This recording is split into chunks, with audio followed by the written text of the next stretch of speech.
আসসালামু আলাইকুম। আজকে আমরা শিখব প্রিপোজিশন। আমরা জানি যে কোনো preposition by, in, of, on এগুলোর পরে যদি ভার্ব আসে তাহলে ভার্বের সাথে আইএনজি হয়।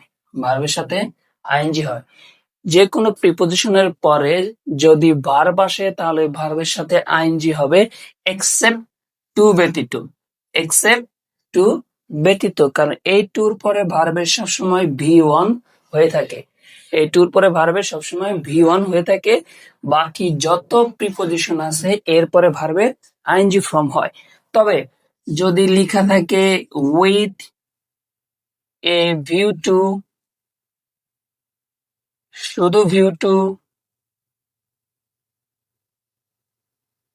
নিয়ার টু, নিড টু,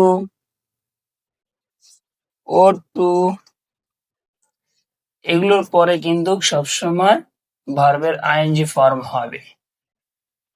এগুলোর পরে ভার্বের আইএনজি ফর্ম হয়। শুধু এক্সেপ্ট সিঙ্গেল টু, শুধু সিঙ্গেল টু থাকলে ভার্বের ভি ওয়ান হয়। দেখা হবে নতুন কোনো ভিডিওতে। Thank you.